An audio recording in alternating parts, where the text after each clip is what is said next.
आखिरकार कौन है वो शख्स जिनका पैर छूने से प्रधानमंत्री नरेंद्र मोदी भरे स्टेज पर, भरे मंच पर भी अपने आप को नहीं रोक पाए।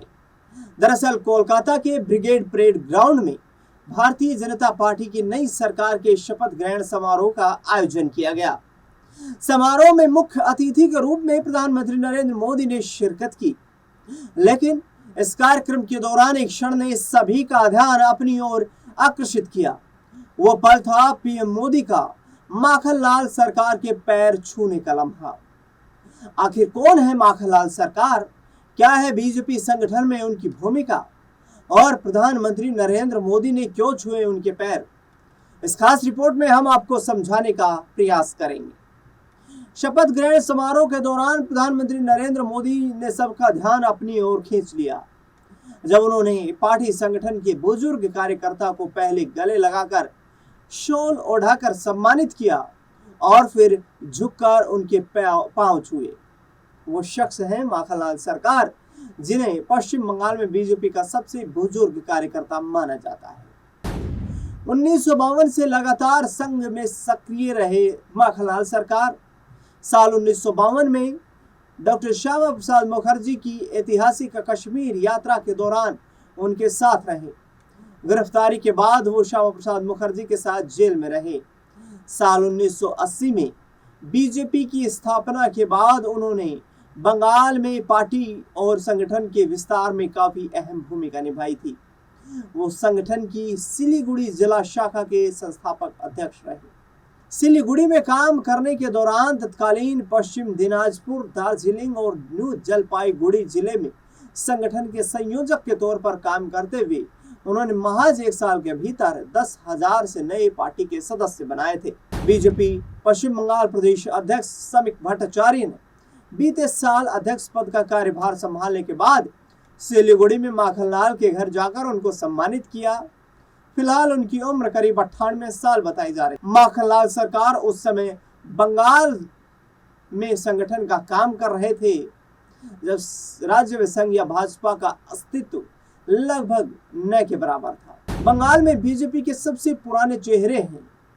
सिलीगुड़ी के एक बीजेपी नेता तरुण मंडल कहते हैं, माखनलाल 80 के दशक से ही बंगाल में संगठन के सफर के गवाह रहे हैं और इसमें उनकी अहम भूमिका रही है। प्रचार की चकाचौंध से हमेशा दूर रहते हुए वो इलाके में संगठन की जड़ें सींचने और मजबूत करने में जुड़े रहे। बंगाल चुनाव में बीजेपी की जीत के बाद वो सुर्खियों में आए थे।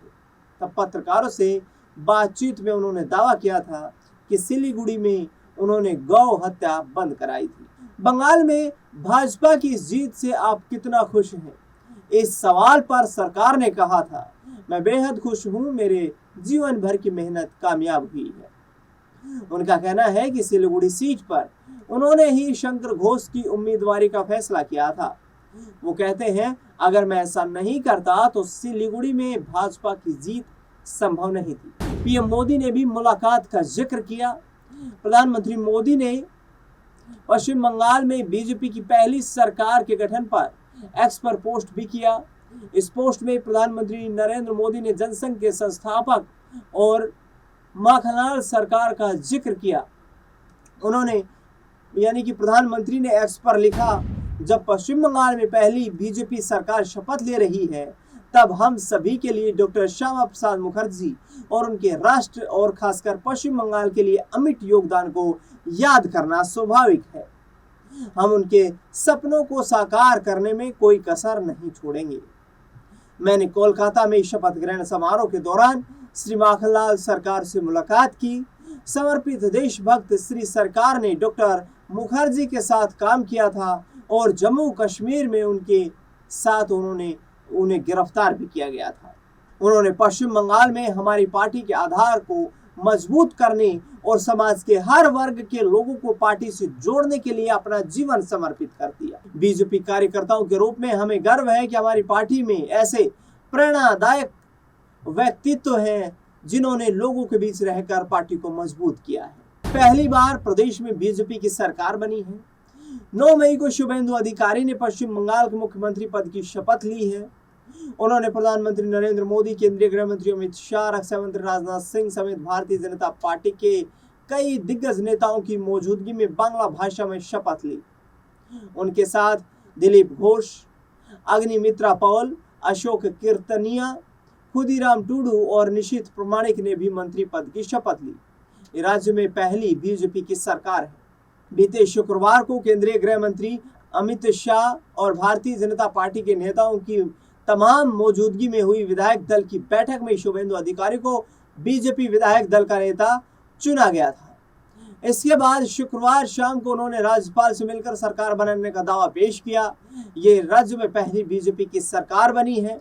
4 मई को आए विधानसभा चुनाव के नतीजों में बीजेपी ने 293 में से 207 सीटें जीत दर्ज करके एक मजबूत सरकार पश्चिम बंगाल में बनाने का काम किया है और इस जीत के पीछे माखनलाल सरकार जैसे संगठन की जड़ों से जुड़े हुए व्यक्तियों का विशेष यहाँ पर योगदान प्रधानमंत्री नरेंद्र मोदी खुद भी बता चुके हैं कि पश्चिम बंगाल में जो सरकार बनी है उसका श्रेय हर एक उस कार्यकर्ता को जाता है जो वरिष्ठतम होते हुए भी पार्टी के प्रति समर्पित रहा और पार्टी के प्रति उन्होंने अपनी जिम्मेदारियों को निभाया। तो हमने बताया आपको ये पूरा माखनलाल सरकार के राजनीतिक और पार्टी संगठन से जुड़े होने की उनका समय कालखंड, जिस समय कालखंड के दौरान माखनलाल सरकार जो है वो डॉक्टर श्यामा प्रसाद मुखर्जी से लेकर आज नरेंद्र मोदी तक पार्टी संगठन से जुड़े हुए हैं।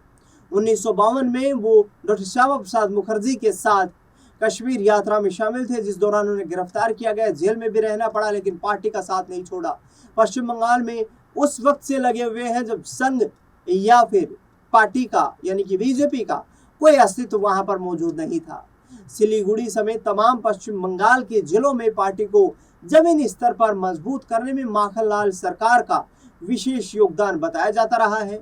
यहाँ तक कि माखनलाल सरकार की जो भूमिका रही है उसको लेकर प्रधानमंत्री नरेंद्र मोदी भी अपनी भावनाओं को नहीं रोक पाए और जिस तरीके से भरे मंच पर ही उन्होंने वरिष्ठतम संघ के कार्यकर्ता माखनलाल सरकार के पैर छूने का काम किया, उसके बाद उन्हें शॉल ओढ़ा करके सम्मानित किया गया, भरे मंच से उनका सम्मान किया गया, जिसके बाद प्रधानमंत्री खुद भी भावुक होते हुए नजर आए और माखनलाल सरकार ने कहा कि ये उनके लंबे समय यानी कि लगभग 50 सालों से अधिक संघर्ष की जीत है जो उन्होंने पार्टी के प्रति अपना पूरा जीवन समर्पित कर दिया।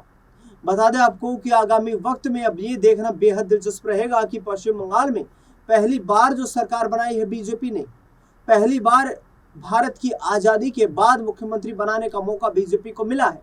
अब किस तरीके से व्यवस्था परिवर्तन करने में बीजेपी अपनी अहम भूमिका निभाएगी, क्योंकि पश्चिम बंगाल में बड़े वादे किए गए हैं भारतीय जनता पार्टी के मैनिफेस्टो में। यहाँ तक कि शुभेंदु अधिकारी, प्रधानमंत्री नरेंद्र मोदी, केंद्रीय गृह मंत्री अमित शाह इतने बड़े वादे करके पश्चिम बंगाल में सरकार बनाने में कामयाब हुए हैं, तो अब वो बड़े वादे पूरे करने की चुनौती भी पश्चिम बंगाल में बीजेपी के सामने रहेगी। ऐसे में माखनलाल सरकार की राजनीतिक और संघ के प्रति, संगठन के प्रति जो यात्रा रही है उस पर आपका क्या कुछ मानना है वो आप हमें कमेंट बॉक्स में जरूर बताएं।